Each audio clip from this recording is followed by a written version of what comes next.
Ready? It's still working on it. My anxiety is just so high. I'm not kidding. We are online. Hi, guys. Thank you for joining. This is Essence of History, and today we're talking about the history of surgery. I'm Amanda Armagast. And I'm Dr. Bassi for Essence. So, Amanda, have you had a general anesthesia and a surgery? I mean, a regular surgery? Not a procedure, small procedure, but a surgery. Yeah, I've had two surgeries. And I was under general anesthesia for both. It wasn't just like local or anything. I had my tonsils and my adenoids taken out. And then a few months after that, I had my wisdom teeth taken out. So nothing major. Oh, well, well, what would what if I would tell you, something like what you just described, not long ago, would have had like 10% mortality or 1 in 10 person would die of it. Not long ago, just few hundred years ago. What would That wouldn't surprise me in the least. yeah, yeah. Now, what do you understand under surgery? When I just let's define the words we are going to use. What is a surgery for you? For Versus a me, procedure. Surgery versus a procedure versus a I guess I think of surgery, I mean, a little bit bigger than a procedure. I think of surgery as something where you are opening up the body and placing or removing something. I guess the same for a procedure. Like, for example, I had something taken out of my arm earlier in this week, and that was technically a procedure, but also they've referred to it in the doctor's office as a minor surgery. So I really don't know the difference. yeah, well, the definitions are very fluid. Like we in our surgery center, we perform a lots of things that we call them procedure just 50 years, not just 30 years ago. That would have been a major surgery. Let me describe to you one of them. The first time I was involved in a lumbar fusion is what it was a 7 hour surgery with my attending, and we lost about a gallon of blood, which we had to transfuse a lot of blood, lots of blood product. That patient stayed 4 days in a ICU and then about 2 weeks in the hospital 20 years ago. Sometimes you come to our surgery center, you watch that surgery, and you understand that that surgery is now, we do it in literally 30 minutes, and we lose like 2 spoons of blood and send the patient home within 2, 3 hours. Now, I mean, obviously, some people still do that surgery the way I did it 20 years ago. Hmm. They think that's the way to be done. But we made that 7 hour surgery with the ICU stay a procedure, small procedure. I think it's about how extensive that process is. Both of them include penetrating the skin, performing something under the skin, and in most of the time, if you need the general anesthesia, it's called surgery. Hmm. And if you don't need general anesthesia and it can be done with the local anesthetic, we can call it procedure. Like another procedure is the sacroiliac joint fusion, where even 10 years ago, 20 years ago, it would have been a tremendously bloody surgery. We do it now in our surgery center again with local anesthetic in 15 minutes and send the patient home an hour later. So Right. into a procedure. So you consider your SIJ fusion a procedure, not a surgery? Yeah, you see that those terms are very fluid. Is Because I, as like a layman, I would consider it more of a surgery.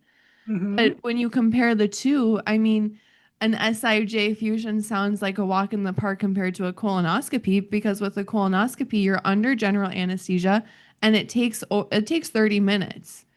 And a, Um, yeah, I mean, obviously, not how long it takes, how invasive it is, how fast you recover from that.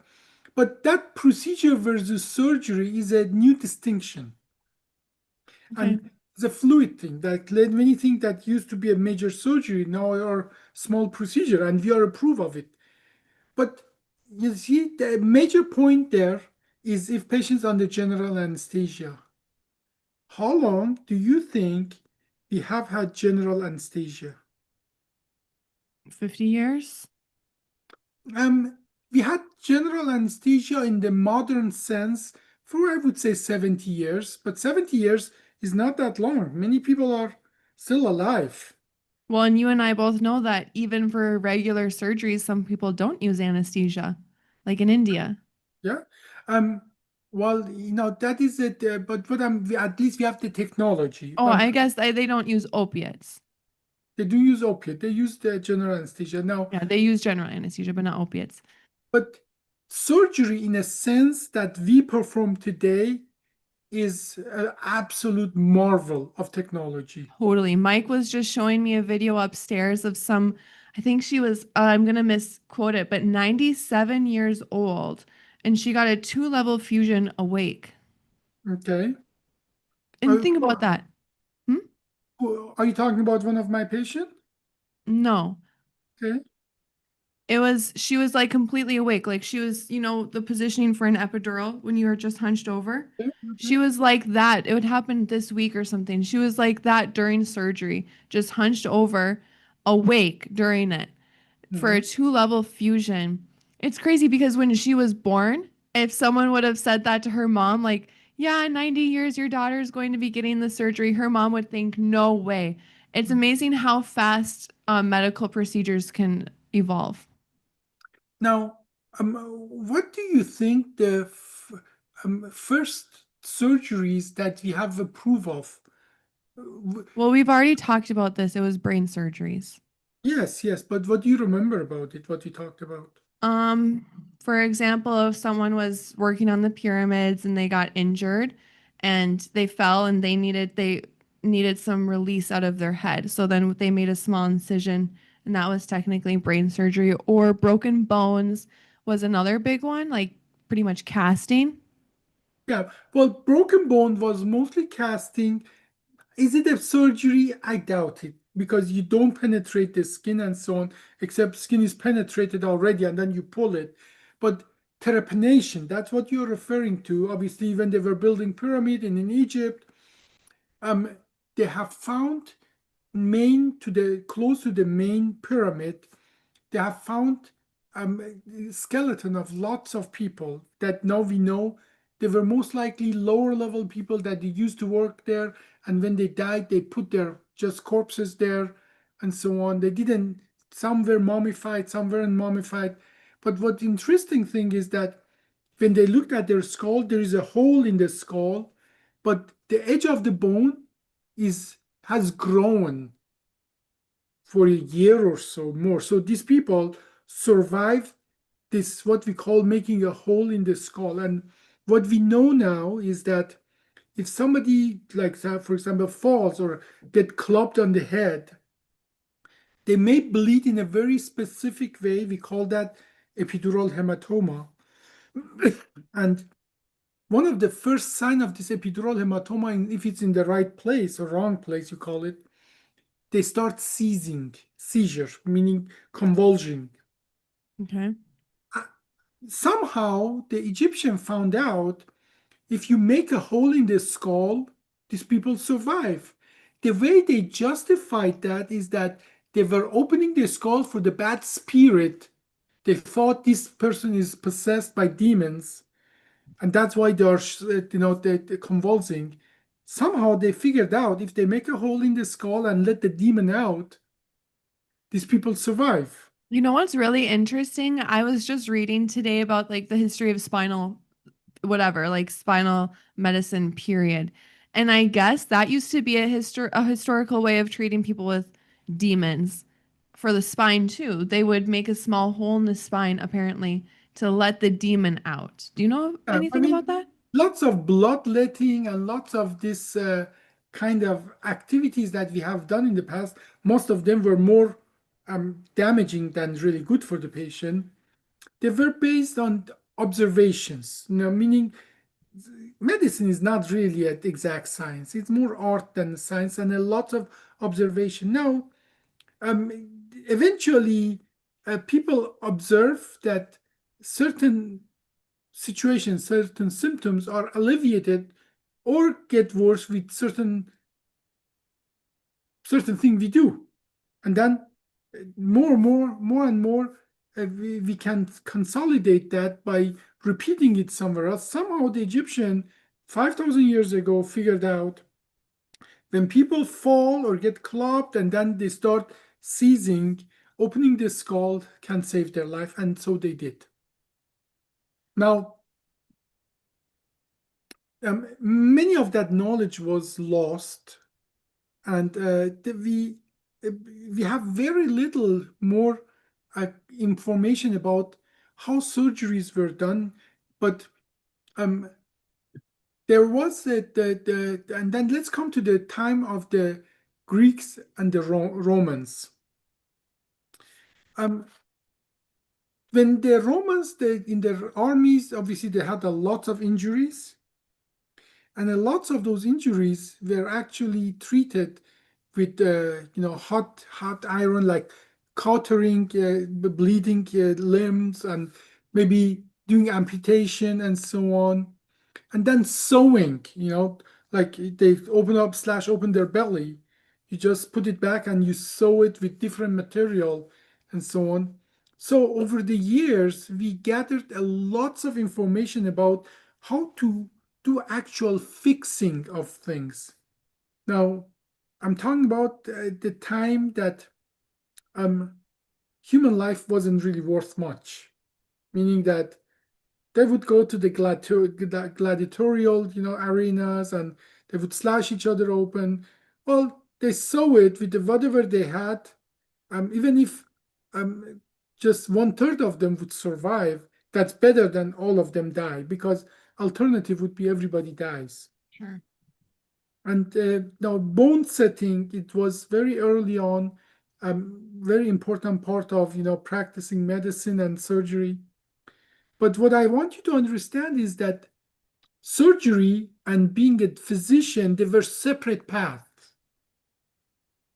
Like a respectable physician would not do any surgery. Yeah, weren't like even barbers doing surgery? Mhm. And that's why the blue and red spirally thing outside the door exists?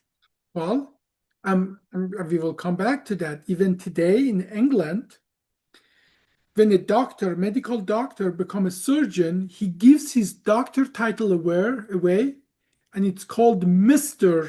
Like, I would be, after med school, I would be Dr. Abbasi. Once I'm done with the surgery, I would give my title of doctor away. I would be Mr. Abbasi. And if you use the word Mr. Abbasi in a hospital, is a different meaning than a Mr. Abbasi in another business and so on. So not everybody can be called Mr., because if you call in the hospital somebody Dr. Abbasi, he's a non-surgeon doctor. But if you call him Mr. Abbasi, he is the surgeon.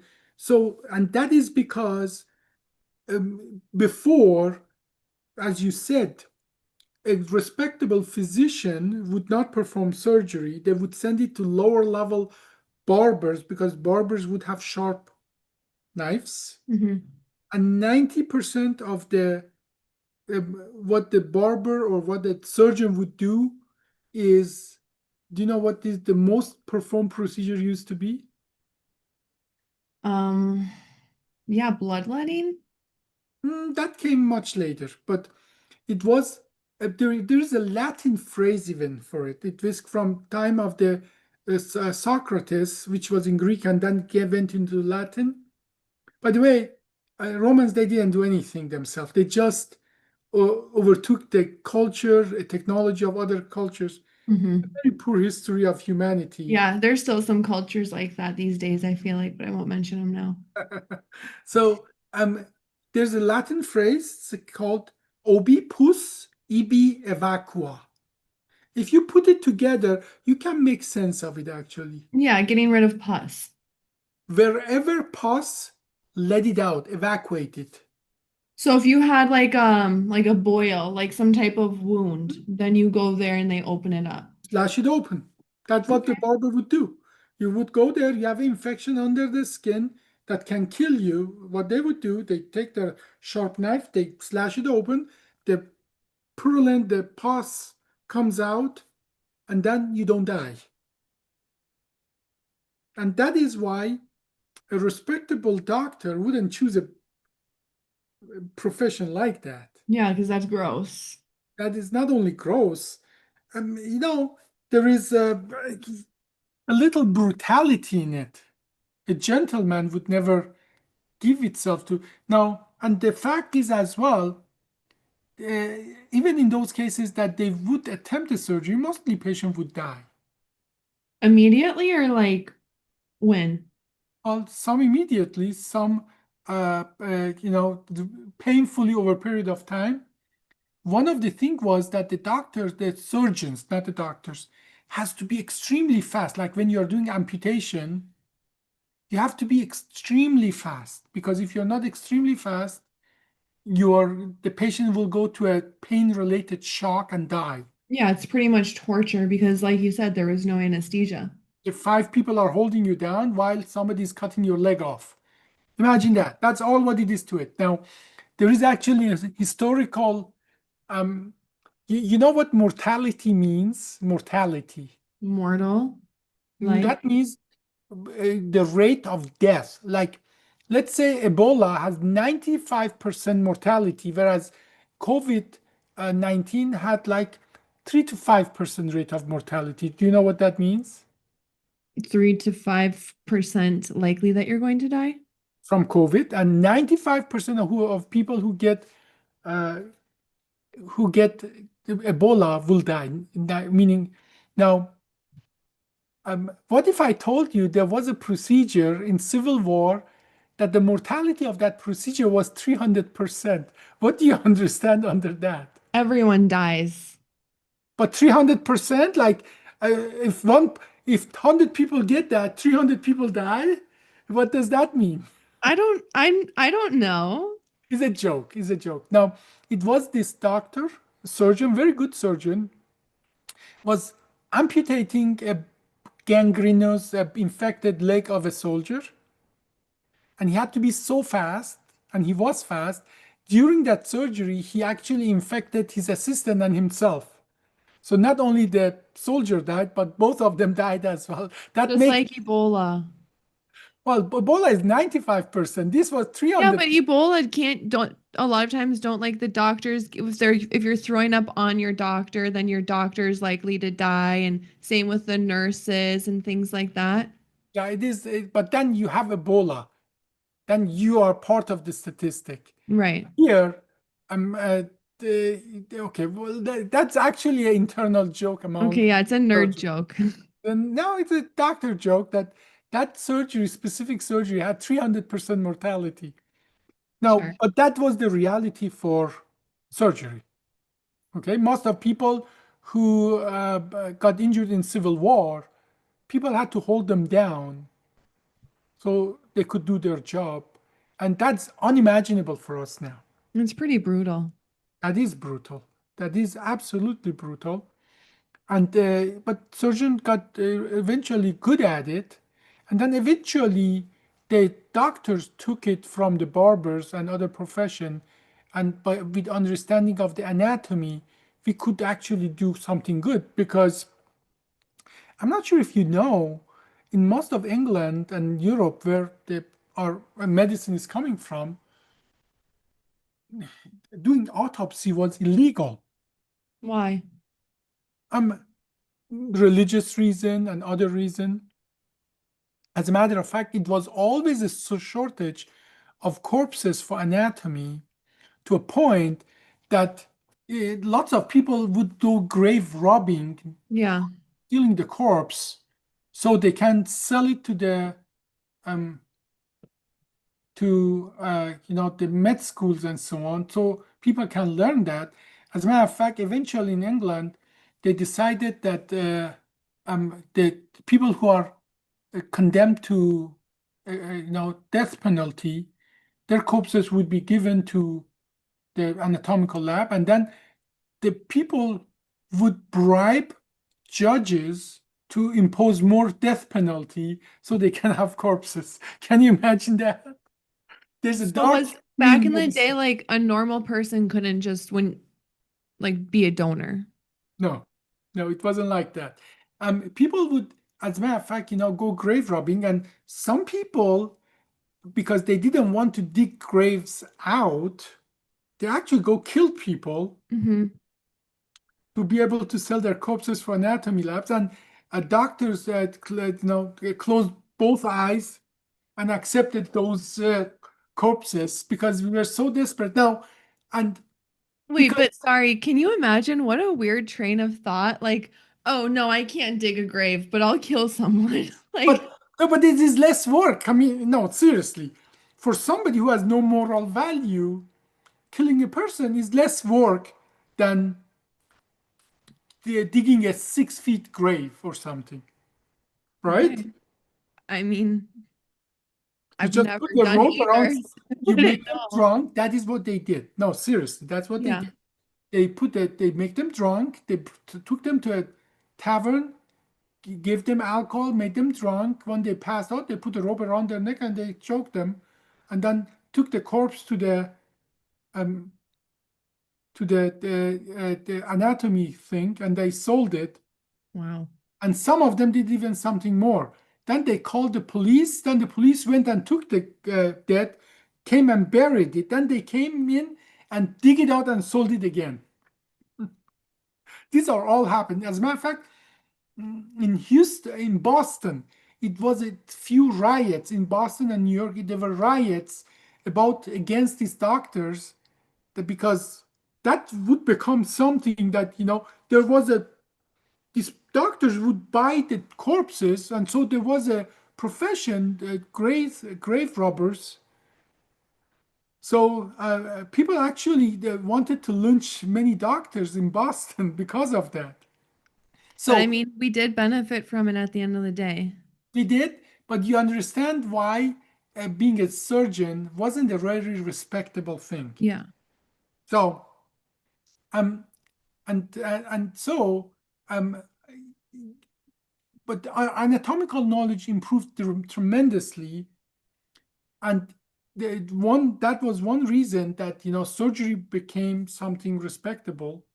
And another thing that really changed it was introduction of anesthesia, general and or local, both. Now, I think it was Louis XIV, the king of France, where there's a huge history about his dental work, mouth work, and so on. And it is when you read about what was done to him, it is actually almost like a horror story that his teeth were removed. When they removed the teeth in without anesthesia, they opened up, they broke the jaw, and then there was an opening from his mouth to his nose that when he was eating, the food would come out of his nose. And Who was that? 14, I believe. Why'd they do that? But it was all decayed and so on. It was infected. Oh, okay. Yeah, and then it became like a fashionable thing, had not having teeth in the mouth. Then so I mean, imagine. I mean, it was a crazy town. It was a crazy town, and but all of that came from, surgery being a horrendous thing that 9 out of 10 times would cause more harm than good. First, with our understanding of anatomy, and then with general anesthesia and local anesthesia, the surgery became moved in the direction of science. Now, all of a sudden, we understood that there are arteries, there are veins, there are nerves, there are connection, large intestine, small intestine, that that we understood that what is this safe strategy to achieve a goal without killing the patient. And that's what today, as well, the surgery always is. Finding a path in all our structure that are in our body, bypassing anything that if you touch it will kill you, get to the place where the problem is, solving it the problem and closing it back up in a way that patient survives it. Now, there are millions of surgeries performed in the United States. Just you found out that how many spinal surgeries are performed in the United States? You found that out. Well, that's like old information now. I found that out in like 2022. So imagine how many more are performed now. And that was 1.6 million a Just year. spine surgery, just Just instrumented spine. instrumented spinal fusions. Yeah. And um, what if I told you there's just 100 years ago, the mortality rate of the spine surgery was 30%. I would actually be surprised because to me I would have thought it'd be way higher than 30% 100 years ago. Well, we didn't do that many of them because of that. Yeah. Okay. So not many people died, but like doing a spinal fusion 100 years ago would be a whole day surgery. Oh, I bet a like 6 month recovery. I bet it was an insane, like I bet your whole body was inside some type of A cast. 6 month recovery even is even now if you do it the traditional way. Yeah. So it was even 30 years ago, before we had like these screws that hold your spine together, it would be 6 months before you could walk. By the time you could walk, you had no muscle to walk with because not using the muscle for that long, they all atrophy. So our understanding of the anatomy and then the anesthesia, and obviously everybody knows chloroform from these movies where you put it on a handkerchief and you put it on the mouth and they just follow. I think anyone with a mom knows about chloroform because your mom is like constantly warning you about it. But what if I told you there's nothing like that? It is not like you put it on a piece of thing, you put it on the mouth and they initiate right away. You have to hold it for 3 to 5 minutes, and they cannot fight it. It's hard to hold something in somebody's mouth for 3 to 5 minutes. You Yeah, know, I can imagine. imagine it's for 5 minutes. Right, like slam your head back. Yeah.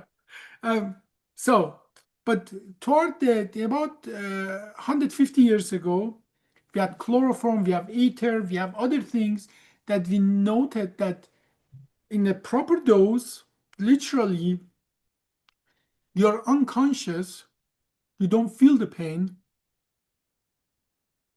and and later on there was another revolution.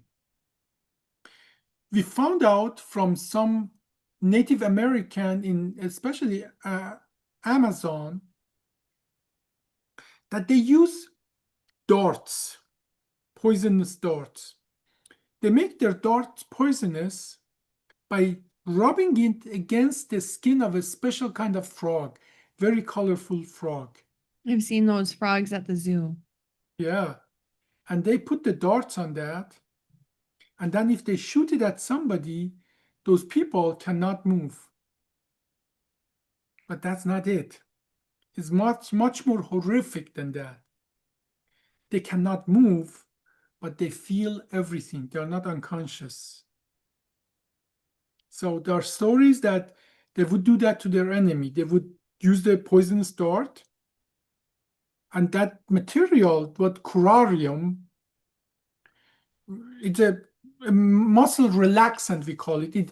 It separates the ability of your nervous system to control your muscle, meaning your brain is there, you are aware, you're sending the signal to your arm to move, but at the end of the nerve, where the nerve goes to the muscle, says contract, it removed that ability. So these horrendous stories are that they would poison them and then put them on an ant colony, and they have lots of nasty ants in the Amazon. And these people, they cannot move, but they feel every little bite Mm-hmm. of those toxic and fire ants. And what a horrific way to go, huh?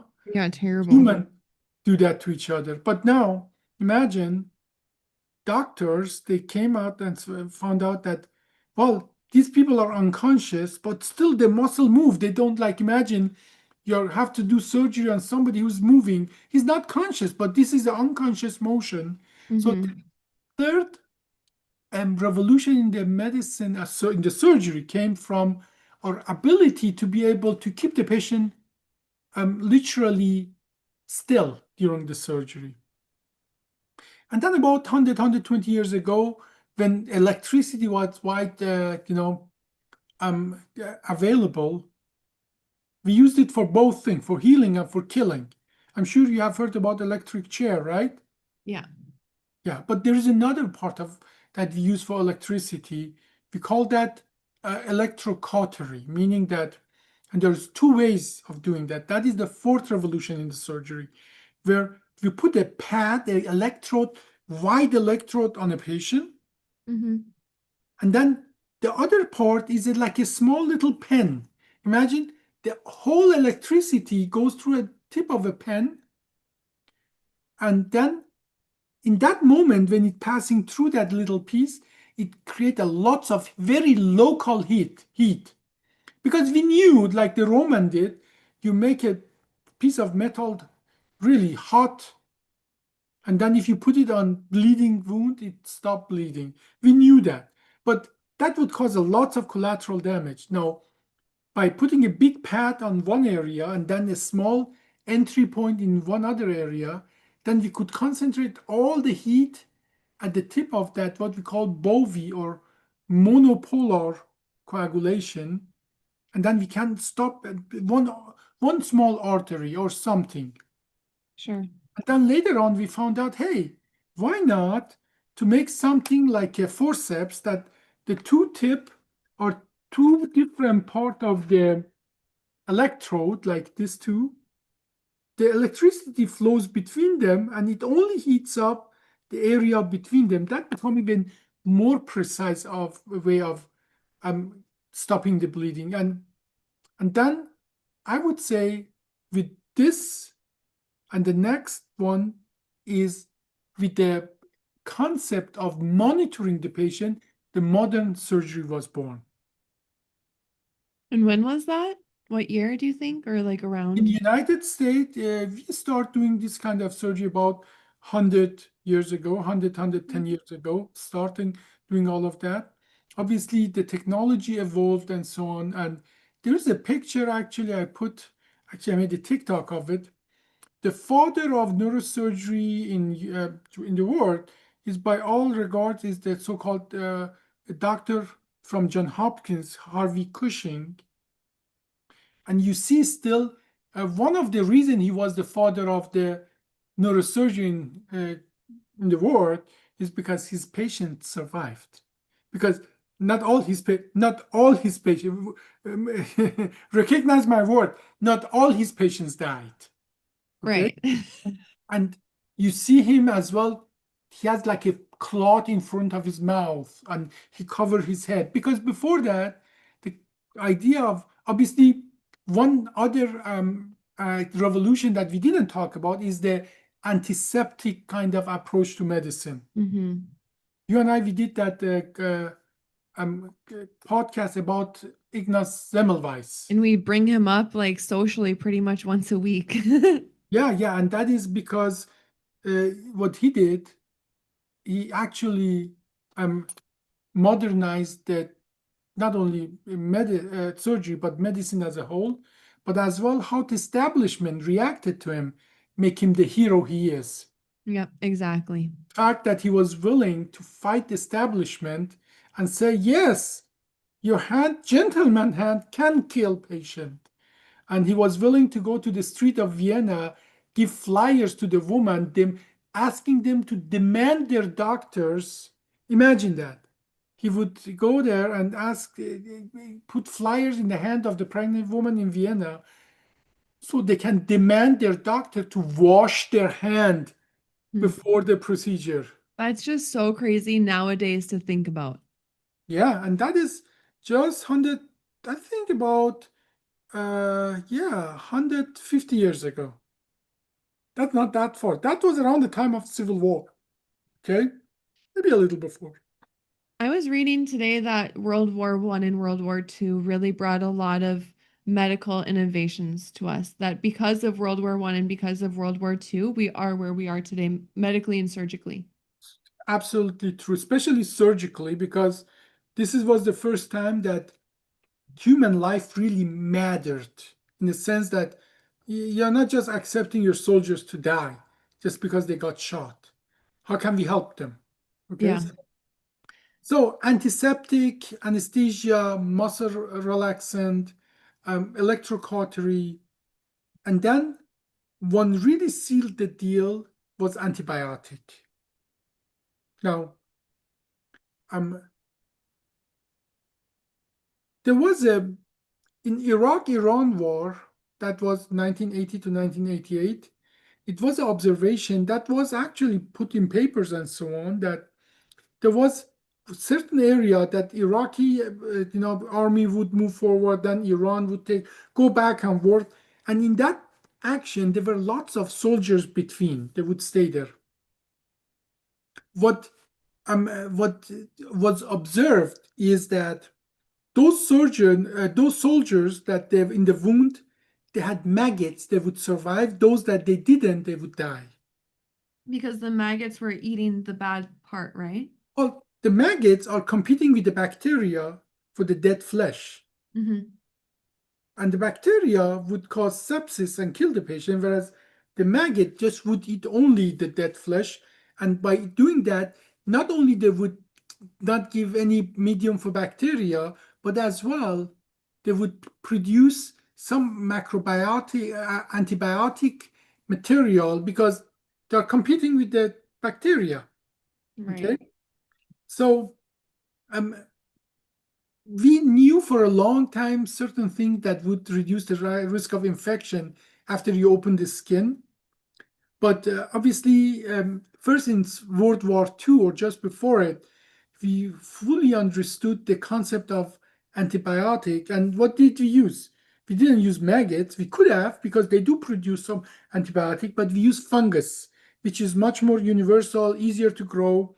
Literally, um, what Fleming observed is that on these petri dishes, that when there is a fungus growth, in certain distance to the fungus growth, bacteria are not growing.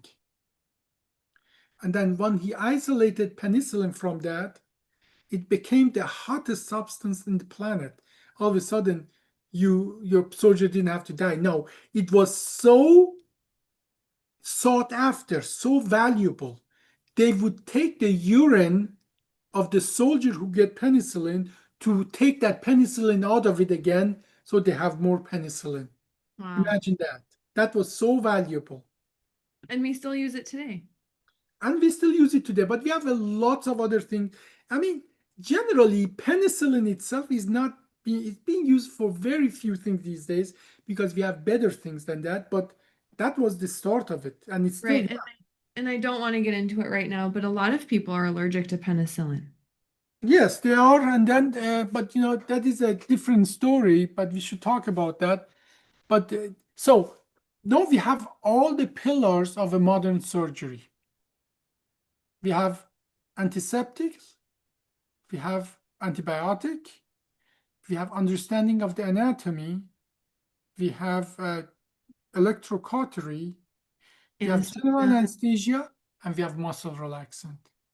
And guess what? All the surgeries are today done with those 5 elements that make the surgery possible, small or big.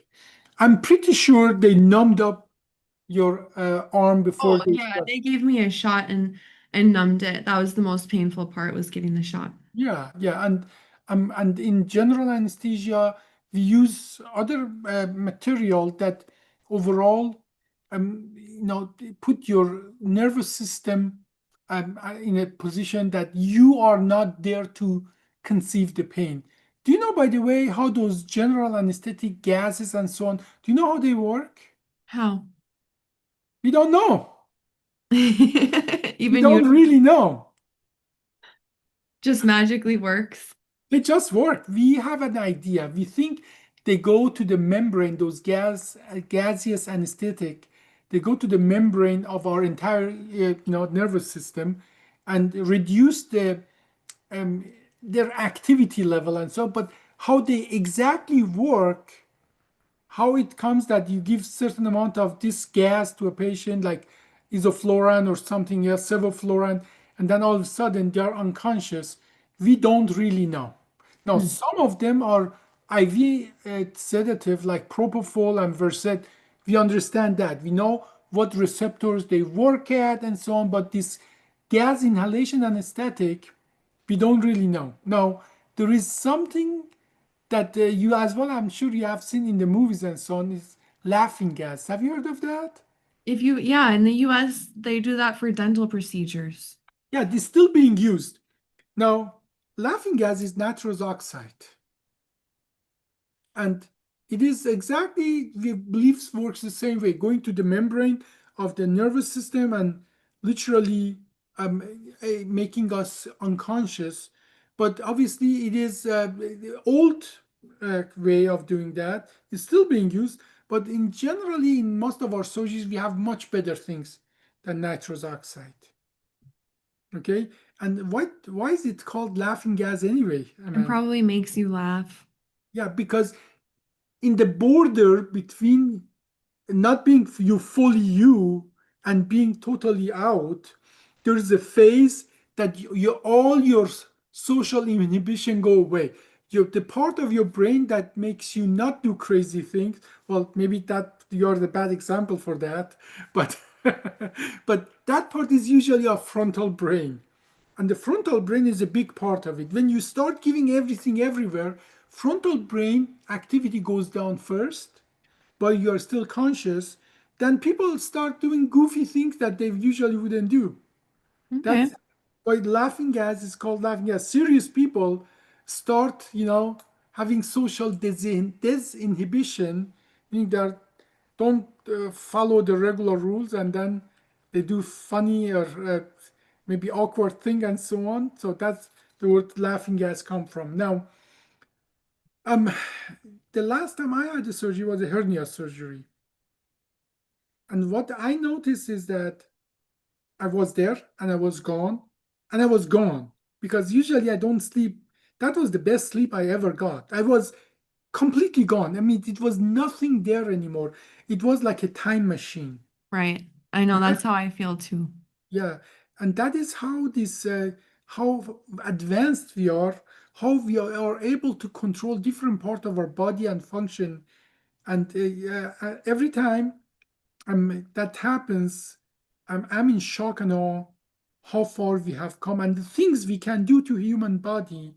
As a surgeon, it is for me still a marvelous thing what we can to do to human body.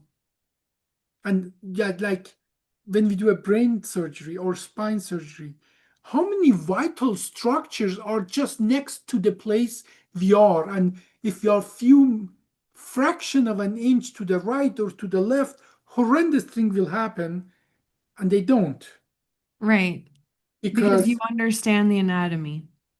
and we go like I tell one, not everybody is like me, but I went through 23 years before I was an independent neurosurgeon. After the high school, I went to 23 years of schooling to be independent surgeon, and I needed 3 more years, and that's a short period because most people need 5 to become a board certified neurosurgeon. So 26 years. Yeah, but you want your doctor to have gone through that for sure. Because even though we talked about this our anatomy and so on and so forth, it is not like 1910 that it's okay for 1/3 of your patient to die.